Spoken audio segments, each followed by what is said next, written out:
Hello YouTube, my name is Nick, and today I have a very special video to bring to you today. This is the end of the year list for 2018. A little bit overdue, been kind of busy, been kind of lazy. The middle of January, me and my wife went on our honeymoon, went to Disney World. Now we're back.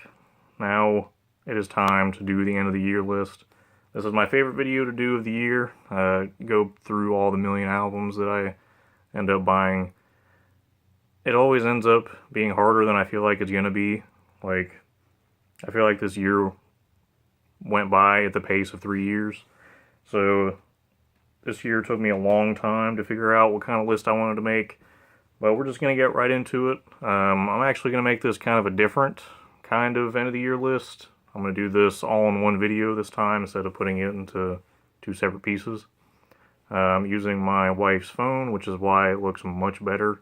My phone finally took a crap. It's still functioning, but there's no way I can make a video with it anymore. So we're just going to get right into it here. At the very end, after I get through number one, I'm going to talk about a couple non-full lengths that I really like from this year. So if you want to watch that, stick around. So number 25, or the first one here. This is Altar of Perversion with Intraneos. This is an extraordinarily long album. I believe it is over 2 hours long. It is a double disc, super intricate, heavily riff-based orthodox black metal, maybe slightly Hellenic. I don't remember where this is from, but I listened to this almost non-stop during the summer. I'm not really sure why. It's not really a summery album.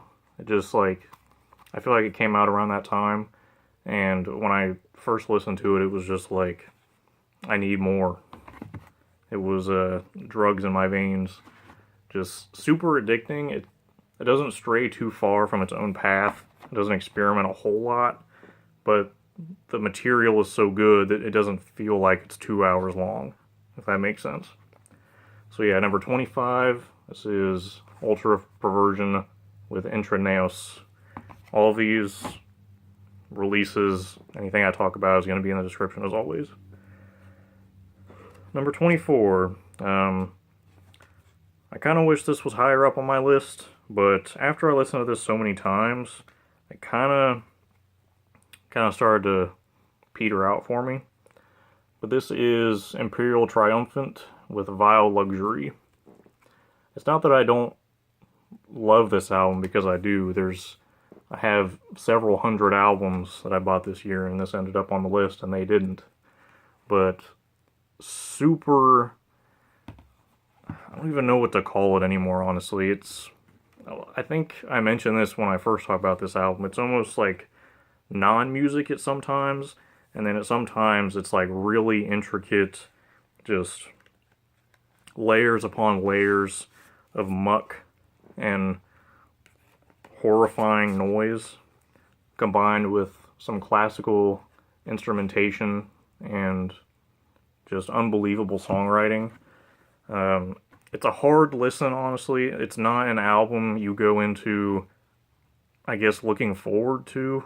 Not to say that it's a bad album. It's just extremely challenging to really try to understand it.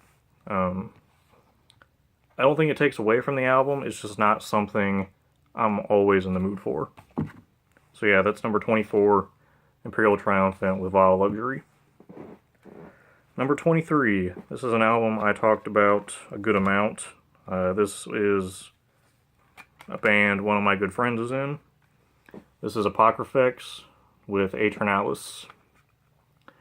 This is surprisingly catchy. There are a few moments on this album, especially vocally, that got stuck in my head for weeks, essentially, after I listened to this. Every song on here is just a jam banger. I'm trying not to get too much glare on this, because the camera's so much better now. But this is like a really old school approach to tech death, almost slightly experimental, especially with the vocal work and some of the guitars. But this is just one of those albums that doesn't cut corners. It stays true to what it's trying to do, but it also doesn't meander, I guess. It's creative, it's expressive, and it turned out really well. It's much different than their last release for sure. Night and day difference, other than it's still death metal. So yeah, that's number 23, Aeternalis by Apocryphakx.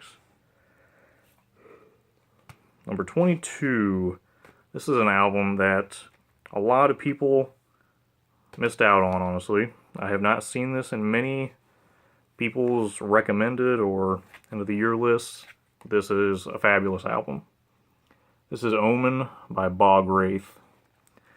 This is one of the true representations of black and deathcore I've ever heard.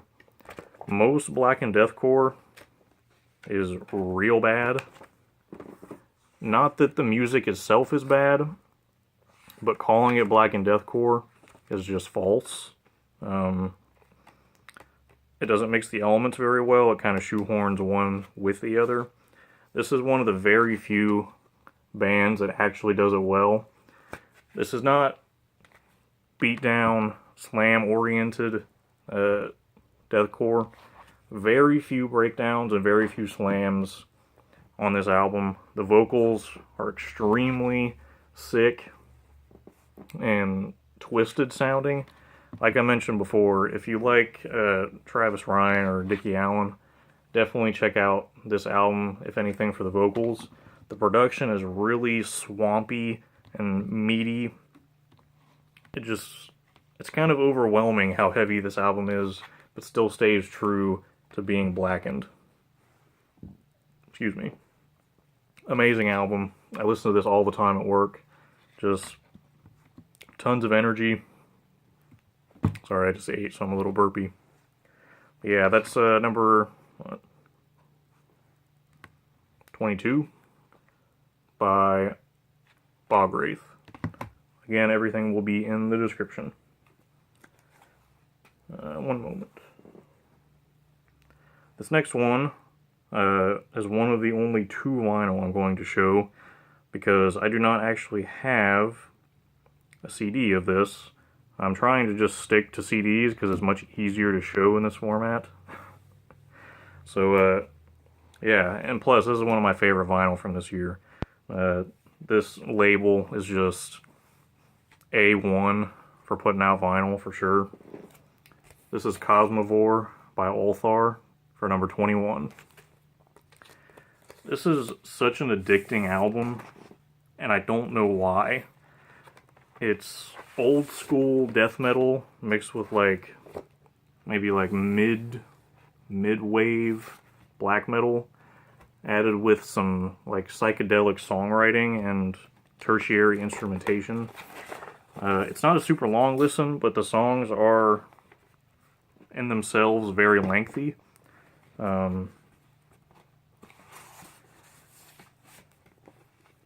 Again, I don't really know why I love this so much. It's just like the guitar tone sounds old, but feels refreshing, and the vocals sound like old Absu, and the drums are super chaotic, and there's just all kinds of stuff going on that it doesn't sound too busy, but each listen, you're going to find something new that you haven't heard before. And, of course, I love this vinyl color. I love the artwork. Presentation is a big deal for me.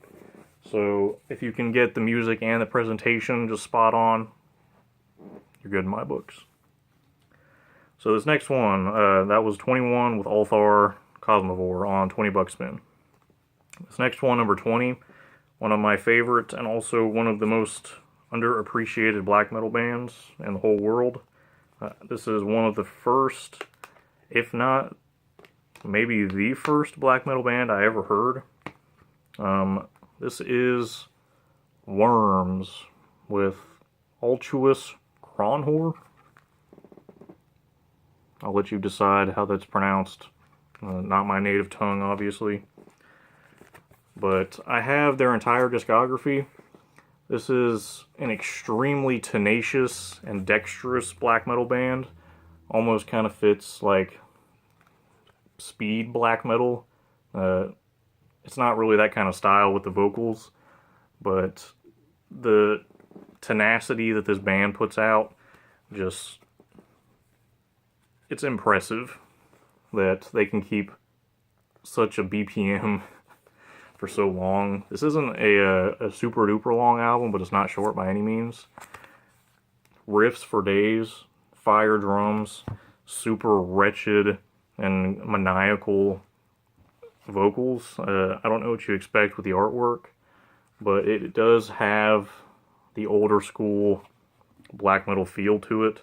This is a French black metal band, and all of their albums are just masterpieces in my opinion. Super underappreciated band, and they deserve more. So that's number 20 with Worms. Number 19. This is a band, I have almost all of their discography, and for some reason, I don't know if it was just like timing or something, but I got really late to get this album. I don't know why, but this is the Ocean Collective with Phanerozoic 1 Paleozoic. The Ocean Collective is kind of like a experimental progressive metal band with a little bit of like post-hardcore or like metallic hardcore elements, especially with the vocals.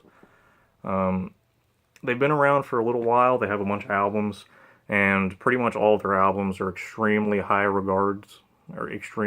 regarded as being like upper echelon of the metal world.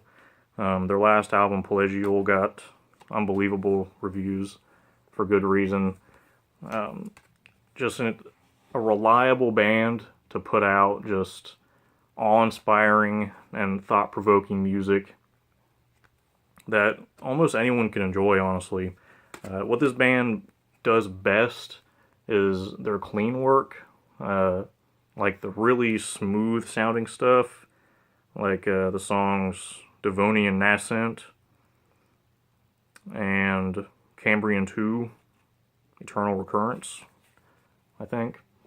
Anyways, whatever songs have the nice and pretty stuff. I know Nascent is one of them. That's one of my favorite songs of the year. Super catchy stuff.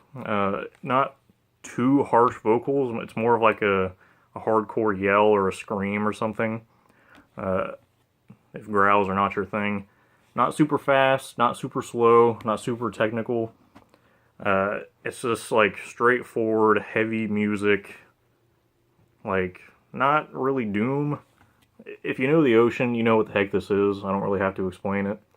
If you like really sweet, not really like, yeah, sweet dude, but like nice music, check out some of the Ocean's discography, because they do nice music almost as good as any metal band. So yeah, that's number 19 with the Ocean, Phanerozoic 1 Paleozoic. Number 18. This is absolutely an album I did not think was going to be on this list. It's not that I don't enjoy this band, it's that I just haven't enjoyed any of their material enough to be on a year-end list. But this album freaking rules. This is The Level Above Human by Ingested. Super sick, brutal death metal album. I don't know if this is slam or not. I feel like I am the slam connoisseur, if there is one on YouTube. But I don't... They're regarded as the slam kings, but I don't think there really is a slam king. This is just like a stupid, heavy, catchy, groovy, memorable, brutal album. It's hard to find a good, memorable, brutal album that isn't copying someone else. And this album sets itself apart from many, many other bands. Just so many heavy, stupid moments. This is one of those albums where I don't even know any of the song titles, because I'll just play it and then I'll just leave it. I don't have to pick out song to song every song on here is just straight fire. This is a pretty lengthy album too. I want to say this is their longest album. I could be wrong by that. But again, this is Unique Leader Records release. There's going to be a few of those on this album list. Excuse me. But yeah, this is number 18, Ingested with a Level Above Human. One of the best brutal albums of this year for sure. Number 17. This is one of those bands that very few people know about, and it makes me very sad. Because this is one of the most fun bands I've ever seen, and I hope that they continue on and on for many years. But this is Carry On Carrion by AAT. This is a band from the Middle East, I believe, and I want to say they're from Baghdad. Or Beirut, that's it. Yeah, they're from Beirut. And it's like really comedic almost. Black metal mixed with like older school speed metal. Sorry I'm saying so much. That should be my New Year's resolution. Stop saying that. But this band does not take itself too seriously. Their song titles are ridiculous. There's a ton of like pretty hysterical what's the word I'm looking for? Samples on this album. Like, my favorite song on here probably is Every Time a Child Says, I Don't Believe in Allah, There's a Little Allah Somewhere That Falls Down Dead. That is absolutely the best song on this album, and absolutely the best song title on this album. There's even the two songs, Jerusalem 1 and 2. I mean, look at that artwork and tell me that doesn't say I'm amazing. Go check out AAT. They have, I don't know if they have one or two other albums. I know they have at least one, because I have that one. But it's been a while since they released this album, and they have not missed a beat with this. I think it was like 5 or 6 or 7 years since the last album and this album. But yeah, lengthy album. I believe this is over an hour long. Go check out AAT. If my ranking of this album on my list doesn't say how much I like this, then nothing will. So this next one is another Unique Leader Records release. We recently lost one of the founding members of Unique Leader and also Deeds of Flesh, so very sad days with that. Hate to lose one of the greats. We lost a lot of good, brutal people in 2018. But anyways, the legacy will live on with bands like Organectomy. And this is number 16. This is Domain of the Wretched by Organectomy. Super brutal, meaty, bloody, thick production, brutal death metal. Not necessarily slam, but it definitely does fill the guttural quotient for your whole life. This is the guy who is also in Rendered Helpless. This is a New Zealand band, or at least he's from New Zealand. Amazing, phenomenal artwork. Hopefully there's not too much glare. I tried to turn all the lights on I could because it's the middle of the night right now. This is a phenomenal, catchy, pretty lengthy and experimental album. There are a couple songs on here where they're instrumentals, but they're not just like instrumentals for the sake of taking a break from the brutal. There's, dare I say, like an Inquisition song on this. I think I mentioned that as well, but I believe it's called Archaic Infestation. I want to say that's it. But yeah, you'll know exactly what I mean when I say it sounds like an Inquisition song.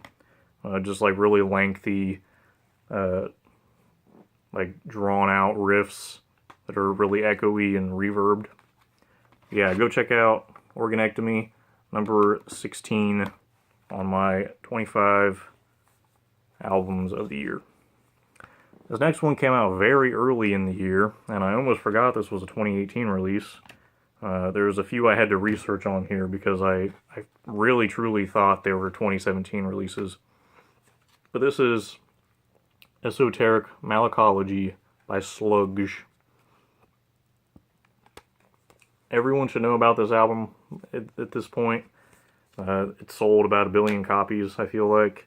There's been several repressings, and this is definitely a deserved success story. There's no band in the world that sounds like Slugs, I don't think. Progressive, blackened death metal, death and black metal, tons of super catchy and also super brutal moments on this. Especially, there's a trio of songs on here where it's just like, I can't turn my radio up loud enough. It's called, or the 3 songs are The Spectral Burrows, Slave Ghoul World, and Transylvanian Fungus. Amazing song titles, by the way. Obviously a slug-based metal band. You couldn't tell by all the mollusks. Just a stupid good band. I have all of their albums. I have several of their albums on vinyl. They're just now getting to pressing all of them again. So yeah, this was released by Willowtip, one of my favorite labels in the whole world. So yeah, go check out Slugs. That's number 15. Number 14. This is another album I really truly thought came out last year, and I did not even consider this on my list until I had finished it one time already, and then I saw someone else's list had this on it, and I was like, oh god, I can't forget that. This is number 14. This is Inferi with Revenant. Inferi is definitely one of my favorite tech death bands. They're one of the few tech death bands I actually really, really love that have high-pitched vocals. I don't know why, but there are a lot of tech death bands I do not like solely because of the vocals. But this band is so intense and so ferocious and so creative that I wouldn't even say that the vocals are bad, but I can get over my disdain for the mixing of the two things just because of this band. They got a new vocalist for this album, and he is equally as good as their last album. He's a very good showman. I saw this band live, which is where I got this color vinyl. Just face-melting, shredding dual guitars for days. There is no giving up on this album. Relentless battering of your skull. Insane artwork. Again, quality meets craftsmanship. Total package by the Artisan Era and Inferi this time around. I can only hope that they continue with this kind of quality, because the Artisan Era is definitely taking over the tech death scene. Just insane release after insane release. So yeah, number 14, Inferi with Revenant. Number 13, this is also another album I did not think would be so high on this list. A lot of people do not like this band, and I don't necessarily see why. But their last album wasn't fantastic in my opinion, but this album is just a mauler. This is Death Wish by Within Destruction for my number 13. This also comes with a slipcase, but I took it off. Hammers on the back. This is an album I can listen to probably 20 times in a row and not get tired of it. Every song on this album has its own very special moments, whether it be the slams or the vocals or the guest appearances. I only have one real gripe with this, is I don't understand why they put the same sample on the album twice at the end of the album. I always just skip over it because it's literally on there twice in a row. I don't know if that was an error or something, but anyways, this album is super duper turbo brutal. They all obviously have hysterical music videos, especially the one they did with Dickie Allen. That's what sold me on this album to begin with. Anything that he is on, I will probably buy. Extremely brutal. It's not necessarily like straightforward slam, but this is most certainly on the border of somewhere between deathcore and slam. If it's not slam, it's definitely brutal deathcore, but this is a band that does not deserve all the hate it gets. The quality of this album and the production and the clarity of the drums and the vocals just put it heads above so many other albums. A high budget feeling, and obviously the artwork rules. So yeah, that's number 13. Within Destruction, Death Wish. Number 12. I wasn't certain that this band would ever make another album, just because of the pretenses the first album was made from. But I'm extremely happy that this exists, and this actually turned out heads and heads above their last album. But this is the Antichrist Imperium with Volume 2, Every Tongue Shall Praise Satan. This is a tertiary band with members of Apocryphakx. Very explicit artwork on this. If you know Apocryphakx, you know they're an extremely sexualized band, and this does not stray far from that path. This is much more of a soul, what's the word I'm looking for here? This is them establishing this band as its own project. Their last album was supposedly made up of Apocryphakx songs that never got released, but this album feels like a solidified band making a sound for itself, and it works so well. I dare to say that I actually like this more than the last Apocryphakx album.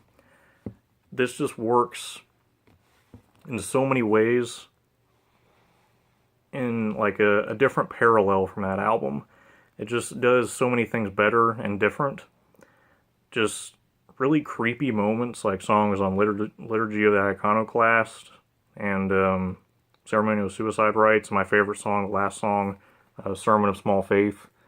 The chorus of that song is just amazing. Really creative black metal mixed with more progressive experimental kind of things like Apocryphakx does. But yeah, one of my favorite groups of musicians, and this will be making an appearance later. Spoilers. So yeah, that's number 12, the Antichrist Imperium with Every Tongue Shall Praise Satan. Number 11, we're getting close to the big boys now. Beyond Creation with Algorithm.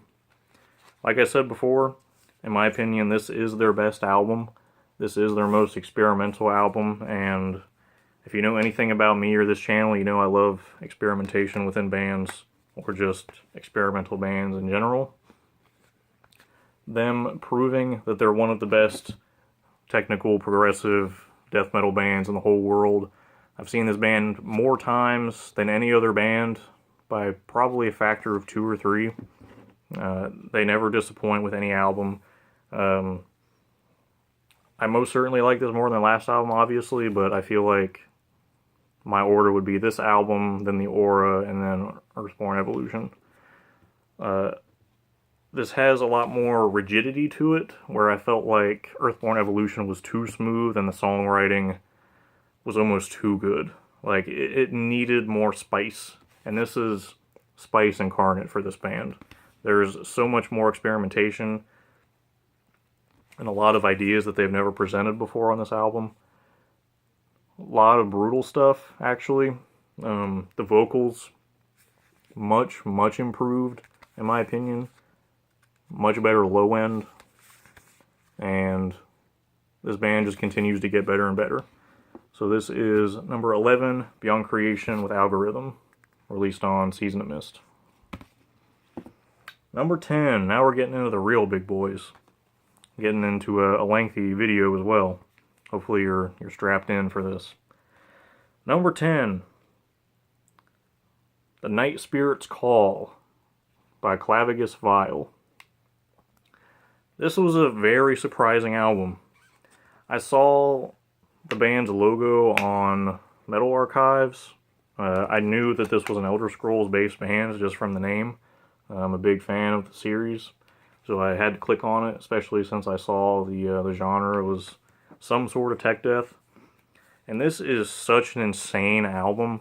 I did not expect the kind of quality from this album. Every song essentially has a different vocalist on it, barring a couple. And the lead guitar and bass on this album is so mind-blowing at some points. Not just for the creativity, but even the speed and the simplicity of some of the riffs, making it so memorable. You don't always have to be super duper noodly. Not that I don't love noodly stuff. I mean, I have this album just sitting here. But this is one of those bands that you really, really need to check out, because they're going to be a huge band one day. I know this album got a pretty good amount of praise on Bandcamp. It's just one of those albums that's getting slept on, and it shouldn't, because this is one of those heavy hitter bands it's going to sneak up on you. So yeah, go check out Clavicus File. This is one of the most impressive albums of this year. Definitely one of my biggest surprises. I can't say enough good things about that album. There are so many different kinds of vocals that even if you don't like one song, just keep going. Maybe you'll find something you like. Sometimes it sounds black metal-y, sometimes it sounds tech death, sometimes it sounds like old school death metal. Like on the song Dream Molestation, which is my favorite song. Go check out this album for sure. I'm serious. You won't regret it. So that's number 8, number 10, Clavicus File. Number 9, another Unique Leader release. I covered this band last year. I believe this was number 25 on my last list, their last album. This is number 9, Exocrine with Molten Giant. This is another one of those albums that totally blew my mind the first time I heard it. It's not so much that it's out of the ordinary, tenacious, or dexterous, but the amount of creativity, that they're able to fit into the amount of content that is here is just shocking. I really, really like their last album, but this is, like, I don't understand how they progressed so much from that album to this album. Like, the songwriting is so much better now. The production is much different. I don't know if I'd say it's better, but it's definitely clearer and you can hear everything a lot better.